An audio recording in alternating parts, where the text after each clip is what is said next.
కొండల్లో అన్నప్రసాద వితరణతో సిద్దిపేట కీర్తి ప్రతిష్టలు ఎల్లలు దాటాయని సిద్దిపేట ప్రాంతం గర్వపడేలా సేవ చేయడం అభినందనీయమని ఎమ్మెల్సీ దేశాపతి శ్రీనివాస్ అన్నారు. కేదార్నాథ్ అన్నదాన సేవా సమితి ఆధ్వర్యంలో ఉత్తరాఖండ్లోని కేదారేశ్వరుని సన్నిధిలో అన్నప్రసాద వితరణ చేపట్టిన నేపథ్యంలో శబరేశ్వర ఆలయం నుంచి సరుకులు లారీలో బయలుదేరాయి. ఈ సందర్భంగా ఆలయంలో శివపార్వతుల కళ్యాణం నిర్వహించి అనంతరం సరుకులతో కూడిన లారీలను వాహన పూజలు నిర్వహించి జెండా ఓపి లారీలను సాగనంపారు. ఈ కార్యక్రమంలో ఎమ్మెల్సీ దేశపతి శ్రీనివాస్, మాజీ MLC Farooq Hussain, ఎస్సీ/ఎస్టీ commission chairman బక్కి వెంకటయ్య, మాజీ ఎమ్మెల్యే రసమయి బాలకిషన్లు ముఖ్య అతిథులుగా పాల్గొని మాట్లాడారు. కేదార్నాథ్ అన్నదాన కార్యక్రమంలో మన భాగస్వాములు కావాలని మా దేశపతి చెప్పిండు. నిజంగా నేను చాలా అదృష్టంగా భావించుకుంటున్నా. ఇట్లాంటి ఒక మహత్తరమైన పుణ్య కార్యక్రమంలో పాల్గొనే గొప్ప అవకాశాన్ని ఆ కేదారీశ్వరుడి మాకు ఇచ్చినట్టుగా నేను భావించుకుంటా ఉంటున్నా. ఎందుకంటే 20 సంవత్సరాలు అవుతుంది ఇక్కడ ఆగాక. నేను 2006లో ఇక్కడ ఇదే నంబర్ 1 స్కూల్లో టీచర్గా పనిచేసిన. మళ్ళీ 20 ఏళ్ళకి ఇక్కడ మాట్లాడే అవకాశం వచ్చింది ఈ ప్రాంగణంలో నాకు.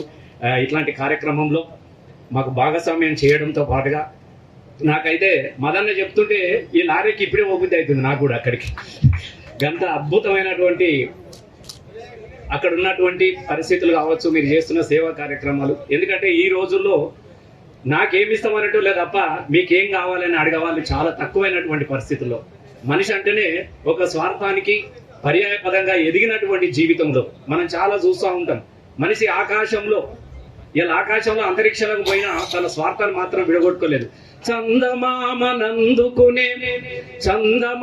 నందుకునే శక్తినికున్నా.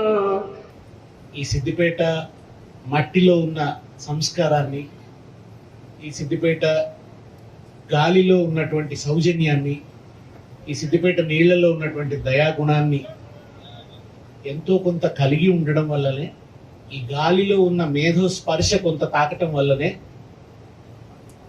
ఈ మాత్రం కొంత శక్తిని, కొంత కీర్తిని, ఒక యోగ్యమైన స్థానాన్ని నేను పొందగలిగాను. ఇక్కడ ఉన్న వాళ్ళందరితో నాకు అనుబంధం ఉంది. ఏదో ఒక సందర్భంలో చెప్పాలి కదా. మా మామ రామేశ్వర శర్మ ఉన్నారు. మొదటి నుంచి కూడా భక్తి సుమాలు విరబూసిన పూదోట ఈ సిద్దిపేట. అద్భుతమైన సాంస్కృతిక పరిమళాలు విరజిమ్మినటువంటి తోట కూడా. నేను చాలా చిన్నప్పుడు, అంటే నా పర్సనల్ విషయం చెప్తున్నాను, యశోదా కృష్ణ సినిమా చూసి వచ్చి